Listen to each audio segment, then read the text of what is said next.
আমার অবস্থা খুব খারাপ। বিদেশের জেলে ছিলাম 15 দিন। 15 দিন ওরা আমার সাথে অমানসিক অত্যাচার করেছে। তারপরে এক কাপড়ে আমাকে দেশে পাঠিয়ে দিয়েছে। তুই বিদেশে জেল খেটেছিস? তোর স্যুট বুট কোথায়, তোর লাগেজ কোথায়? তুই লাগেজ দিয়ে বাড়িতে আসবি, তুই খালি হাতে আসবি কেন? আমি কত স্বপ্ন দেখেছি আমার হাজবেন্ড বিদেশ থেকে আসবে, আমার জন্য হীরার গহনা নিয়ে আসবে। আচ্ছা, তুমি আসার সময় কি হীরের গহনাগুলো নিয়ে আসছো নাকি? আরে ভাবি, আপনি কে দেখে বুঝছেন না যে কিসের গহনা নিয়ে আসবে? এ তো আসছে পাগলের বেশে, ভিখারি উনি। ওনার কাছে কিসের থাকবে, কিসের হীরা থাকবে, কিসের গহনা থাকবে? আমি আজ পর্যন্ত হাতে চুড়ি পরিনি, কারণ স্বর্ণের চুড়ি পরবো এই জন্য। আমি ভেবেছিলাম উনি আসার সময় আমার জন্য স্বর্ণের চুড়ি নিয়ে আসবার। দেখেন উনি কিনা খালি হাতে এসেছে, পাগলের বেশে এসেছে।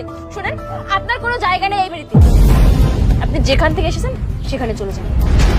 হ্যাঁ বড় ভাই, আমার বউ ঠিকই বলছে।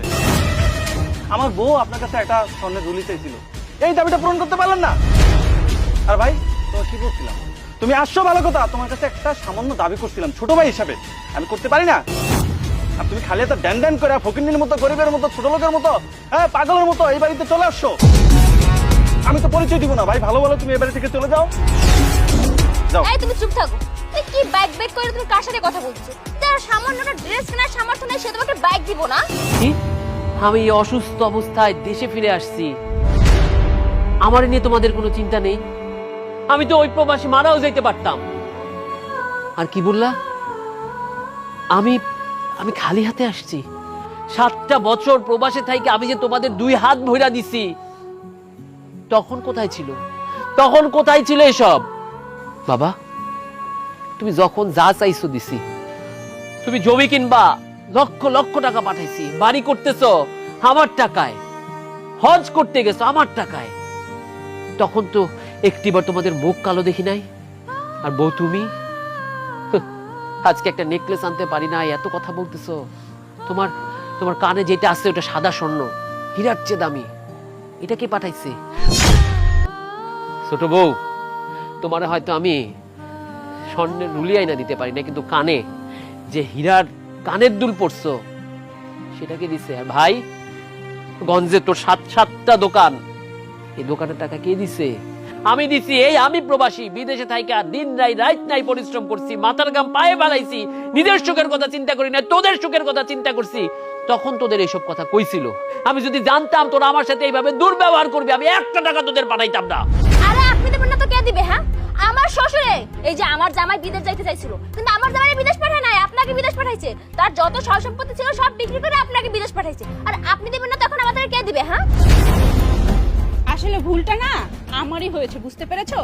তোমার মতন একটা প্রবাসীকে বিয়ে করেছি। আমার বোঝা উচিত ছিল যে যারা প্রবাসী তাদের ইনকাম সব সময় থাকে না, তারা যে কোনো মুহূর্তে জেল খাটতে পারে। আমি যদি ভালো একটা ব্যবসায়ীকে বিয়ে করতাম তাহলে আমার পুরো লাইফটা সেটেল হয়ে যেত, সারা জীবন আমি আরাম আয়েশে থাকতে পারতাম। কিন্তু না, আমার বাবা জোর করে একটা প্রবাসী ছেলের সঙ্গে আমার বিয়ে দিয়ে দিয়েছে। আমার লাইফটা পুরো শেষ হয়ে গেছে, এখন একে নিয়ে নাকি সারাটা জীবন থাকতে হবে। শোনো, আমি তোমাকে সাফ করে বলে দিচ্ছি, তোমার যেহেতু টাকা পয়সা নেই, আমি তোমার সঙ্গে থাকতে পারবো না। আমি তোমাকে ছেড়ে এক্ষুনি এই বাড়ি থেকে চলে যাব। আমি বাবাকে বলবো আমি একটা ব্যবসায়ী ছেলেকে বিয়ে করবো। তুমি ঠিকই বলছো বৌমা। দেখ, তুই আমাদের সন্তান, এই বাড়ির ছেলে, এটা আমরা স্বীকার করি না। যা, তুই বের হ এখান থেকে। স্যার, এই যে ব্যাংকের লিমিট তো 5 লাখ টাকায় ছিল, তাই 5 লাখ টাকা পর্যন্ত তুলতে পারছি। আর ব্যাংকের ব্যালেন্স চেক করে দেখলাম প্রায় 18.5 কোটি টাকার মতো সেখানে আছে। আর তাছাড়া স্যার, আপনি এরকম বেশে কেন? বাইরে তো 8-10টা লাগেজ দেখলাম, সব ভারী ভারী ভর্তি লাগেজ, কিন্তু এখন এই বেশে কেন স্যার? কিছু মানুষরে পরীক্ষা করার জন্য এই দেশে আসছে। সৈকত, তার মানে তুমি গরিব হয়ে যাওনি?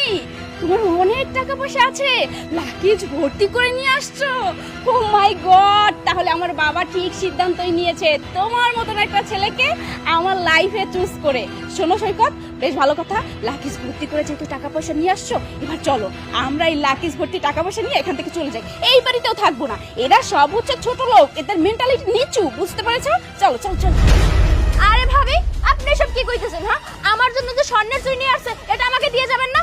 শোনেন, আমার স্বামী কিন্তু বিদেশ যেতে চাইছিল, আমার স্বামীর বিদেশ পাঠায় নাই, আপনার স্বামীকে বিদেশ পাঠাইছে। আর এখন আপনার স্বামীকে নিয়ে আপনি কোথাও যাইতে পারবেন না, তাহলে আমাদের ভরণ পোষণ কে দিবে? হ্যাঁ, আর আমি তো জানি আমার ভাই খালি হাতে আসতে পারে না। দেখো, তোমরা কেউ কোনো কথা বলো না। ছেলে তো আমার আমার ছেলে না, আমার ছেলে আমার কথা শুনবে। কি বাবা, এই তুই যা আনছস সব আমার কাছে দে বাবা, আমি নিয়ে করে যত্ন করে রাখি। মুহূর্তের মধ্যে তোমাদের রং পাল্টায় গেল না? এই কিছুক্ষণ আগে যখন শুনলাম আমি নিঃস্ব অবস্থায়, রিক্ত অবস্থায় দেশে ফিরে আসছি, আমার এই বাড়ি থেকে দূর দূর করে তাড়াই দিচ্ছিলেন। আর যখন দেখলাম আমি লক্ষ কোটি টাকা নিয়ে দেশে ফিরছি, তখন তোমাদের এক একজনের চেহারা বদলায় গেল। আমরা প্রবাসীরা প্রবাসে যাই শুধুমাত্র পরিবারের মানুষের সুখের জন্য। আমরা কিন্তু এখানে তোমরা কি করতেছো আমরা দেখি না, দেখার সুযোগ পাই না, কারণ আমরা কাজ নিয়ে ব্যস্ত থাকি। তারপরে যখন দেশে ফিরে আসি, এসে দেখি কি জানো, যা কামাই করছি এত বছরে কিচ্ছু আর আমার নাই, হয় বাপের, না হয় ভাইয়ের, না হয় বউয়ের, নাইলে বউয়ের পয়সার। আমরা নিঃস্ব অবস্থায় যাই, নিঃস্ব অবস্থায় ফিরে আসি। প্রবাসীর আর ভাগ্য উন্নত কখনো হয় না। তোমাদের জন্য আমি টাকা পাঠাইছি আর নিজের ভাগ্য উন্নয়নের জন্য নিজে টাকা জমাইছি, কারণ আমি দেশে এসে দেখতে চাইছিলাম কে আমার সাথে থাকে আমার এই নিঃস্ব অবস্থায়। স্যার, আপনার পরিবারের মানুষজন এমন, আমি তো ওনাদেরকে খুব ভালো মনে করতাম। এই মানুষগুলোর জন্য কিনা প্রত্যেক মাসে আমার অ্যাকাউন্টে আপনি 5 লাখ 10 লাখ করে পাঠাইতেন ওনাদেরকে দেওয়ার জন্য, এই মানুষগুলোর জন্য। ছি ছি ছি স্যার, আমার ভাবতে অবাক লাগছে, তারা নিয়মুখ খারাপ স্যার, তারা নিয়মুখ খারাপ। আমি তো টাকায় মানুষ কিনতাম রে, আমি টাকা দিয়ে ভালোবাসা কিনতাম, মায়া কিনতাম, মমতা কিনতাম, স্ত্রীর ভালোবাসা, বাবার স্নেহ, ভাইয়ের ভ্রাতৃত্ব। কিন্তু এতদিন পরে যখন দেখলাম টাকা নাই দেখে আমার তারা বাড়ি থেকে তাড়াই দিতেছে, তখন বুঝে গেলাম সম্পর্ক কিচ্ছু না, সবচেয়ে বড় সম্পর্ক টাকার সাথে রাখা উচিত। একটা প্রবাসীর আসল বন্ধু টাকা, পরিবারের কেউ না, না স্ত্রী, না বাবা, না ভাই, না অন্য কেউ।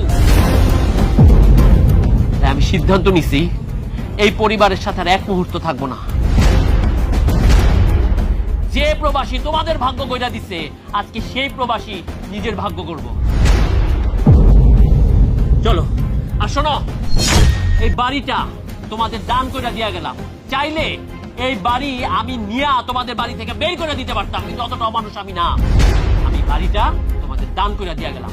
চল ভাই, ভাইয়া ভাইয়া ভাইয়া, আব্বা শব্দ তোমার লোভ সামলাইতে পারো না, পোলাটা আসছে, খালি হাতে আসছে, দেখছো কতগুলো টাকা নিয়ে আসছে, আমি তো বাইকটা পাইতাম, আমার বউ রুলি পাইতো, আমি বাইকটা পাইতাম। আব্বা তুমি, আমার দোষ, আরো চা, বাইক চা, রুলি চা, তোমার জানে কি লাগবে আরো চাও। সব হচ্ছে আপনাদের দোষ, সবগুলো হচ্ছে লোভী, সবগুলোকে দেখে নিব। আমার স্বামীকে হারিয়েছে না, সবার নামে মামলা করব, মামলা করব। আপনার নামে মামলা দেবো, আমার ভাই তো আসো,